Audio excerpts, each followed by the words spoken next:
শাহবাগ মোড়ের সমাবেশ মঞ্চ থেকে যেদিকেই চোখ যায় সেদিকেই মানুষের ঢল। এমন দৃশ্য ছিল বাংলাদেশ জাতীয়তাবাদী ছাত্রদল আয়োজিত আজকের ছাত্র সমাবেশে। জুলাই গণ অভ্যুত্থানের বর্ষপূর্তিতে এই সমাবেশের আয়োজন করেন তারা।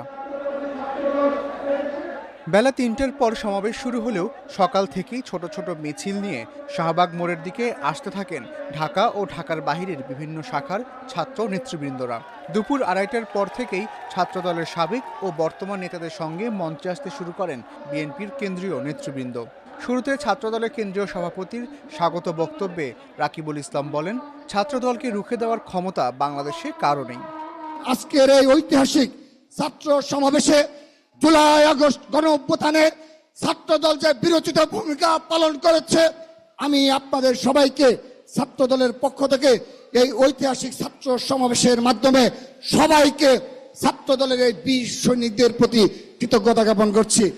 আমরা কোনো ক্রেডিট দিতে চাই না, কিন্তু যদি ইতিহাসকে বিকৃত করা হয় ছাত্রদল মেনে নেবে না। আমি স্মরণ করে দিতে চাই যে বা যারা এই জুলাই আগস্টের গণ অভ্যুত্থানের খণ্ডিত চিত্র এবং মন গড়া ইতিহাস রচনা করার জন্য ষড়যন্ত্র করে যাচ্ছেন, আমরা সেই সকল ইতিহাস বেত্তাদের বলতে চাই, আমরা এই ইতিহাস বেত্তাদের এই ইতিহাসের আস্থা করে নিক্ষেপ করা হবে। ছাত্রদলের সাধারণ সম্পাদক নাসির উদ্দিনের সঞ্চালনায় সমাবেশে বক্তব্য দেন বিএনপির ভাইস চেয়ারম্যান শামসুজ্জামান ও আসাদুজ্জামান, দলের চেয়ারপারসনের উপদেষ্টা আমানুল্লাহ আমান, যুগ্ম মহাসচিব খায়রুল কবির, হাবিবুন নবী খান, শহীদুদ্দিন চৌধুরী সহ অনেকেই। বিশেষ অতিথির বক্তব্যে বিএনপির মহাসচিব মির্জা ফখরুল ইসলাম আলমগীর প্রত্যাশা ব্যক্ত করেন, দলের ভারপ্রাপ্ত চেয়ারম্যান তারেক রহমান দেশে ফিরে তাদের নেতৃত্ব দেবেন। বাংলাদেশের মানুষ অপেক্ষা করে আছে আমাদের নেতা তারেক রহমান সাহেব দেশে ফিরে আসবেন, তাই না? আমরা সবাই তাই চাই না? উনি আসবেন, আমাদের নেতৃত্ব দিবেন, আমাদের পথ দেখাবেন। বন্ধুরা, আসুন আজকে আমরা এই শপথ গ্রহণ করি যে আমরা সবাই ঐক্যবদ্ধ হয়ে আমরা তারেক রহমান সাহেবের নেতৃত্বে আমরা এই দেশকে সত্যিকার অর্থেই শহীদ প্রেসিডেন্ট জিয়াউর রহমানের যে স্বপ্ন ছিল, দেশের বেগম খালেদা জিয়ার যে স্বপ্ন, সেই স্বপ্নগুলোকে আমরা বাস্তবায়িত করি, একটা সত্যিকার অর্থেই একটা সুখী, সুন্দর, সমৃদ্ধ বাংলাদেশ, গণতান্ত্রিক বাংলাদেশ নির্মাণ করি। মির্জা ফখরুল ইসলাম আলমগীর বলেন, শেখ হাসিনা পাশের দেশে বসে গোলযোগ সৃষ্টির চেষ্টা করছেন। তিনি এ ধরনের তৎপরতা মোকাবেলায় সবাইকে ঐক্যবদ্ধ থাকার আহ্বান জানান। আজকে আমাদেরকে ঐক্যবদ্ধ থাকতে হবে। অনেক চেষ্টা করা হচ্ছে বাংলাদেশে বিভক্তি সৃষ্টি করবার। আমাদের পাশের দেশে ভারতবর্ষে ফ্যাসিস্ট হাসিনা আশ্রয় নিয়েছে তার লোকবল নিয়ে। সেখান থেকে সে মাঝে মাঝেই হুমকি দিচ্ছে যে তারা বাংলাদেশে আক্রমণ করবে। তা শুধু তাই নয়, এখানে তারা বিভিন্নভাবে গোলযোগ সৃষ্টি করার চেষ্টা করছে। আজকের এই সমাবেশ থেকে আমাদেরকে শপথ নিতে হবে যে আমরা কোনোদিনই আমরা এই ফ্যাসিস্ট হাসিনাকে আর এই দেশে রাজনীতি করার কোনো সুযোগ দিব না। শপথ দিতে হবে যে আমরা কারো কাছে কোনদিন মাথা নত করব না।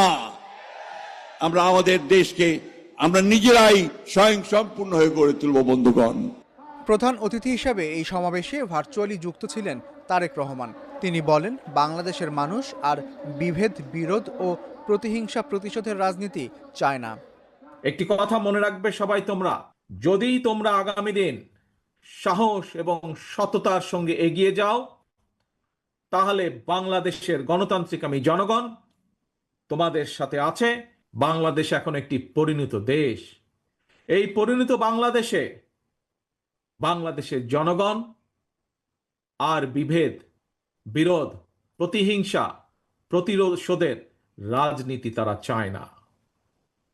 রাজনৈতিক দলগুলোকে এ কারণেই জনগণের কাছে সেভাবে জবাবদিহি করতে হবে।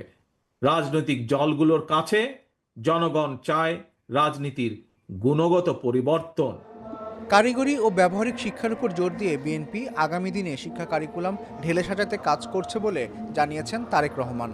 শুধু নিজেদেরকে গড়ে তুললে চলবে না, নিজেদেরকে গড়ে তোলার পাশাপাশি দেশকে গড়ে তুলতে হবে, বাংলাদেশকে গড়ে তুলতে হবে। আমি মনে করি সকল ছাত্রছাত্রীকেই কোনো একটি রাজনৈতিক সংগঠনের সদস্য হতে হবে, এটি কোনো জরুরি বিষয় নয়। তবে প্রত্যেক শিক্ষার্থীকে যার যার অঙ্গনে সফল হওয়ার জন্য নিজেদেরকে যোগ্যতম হিসাবে গড়ে তোলার প্রচেষ্টা থাকা সবচাইতে বেশি জরুরি। বিএনপি বর্তমানে দেশে বিদেশে কর্মসংস্থান সৃষ্টি এবং নিরাপদ কর্ম পরিবেশ নিশ্চিত করার রাজনৈতিক কর্মসূচি এবং পরিকল্পনা গ্রহণ করছে। একজন মায়ের চোখে যেমন বাংলাদেশ, তেমন একটি বাংলাদেশ আমরা গড়ে তুলতে চাই, নবীন এবং প্রবীণ সকলে মিলে। বক্তব্যের শেষে তরুণ প্রজন্মকে ধানের শীষে ভোট দেওয়ার আহ্বান জানান তিনি। সমাবেশ শেষে সমাবেশ স্থল পরিষ্কার করতে দেখা গেছে অনেক নেতাকর্মীকে। গণ অভ্যুত্থানের বর্ষপূর্তিতে এই ছাত্র সমাবেশে উপস্থিত হয়ে বিএনপি নেতারা বললেন, বাংলাদেশকে নতুনভাবে গড়ার সময় এসেছে। আর তারেক রহমান তার বক্তব্যে ছাত্রদের সামনে তুলে ধরলেন ভবিষ্যৎ বাংলাদেশের শিক্ষাখাত নিয়ে তার পরিকল্পনা। ভবিষ্যতে জনগণের রায়ে সরকার গঠন করে সেসব বাস্তবায়ন করতে চান তিনি। এস আল আরিফিন, প্রথম আলো, ঢাকা।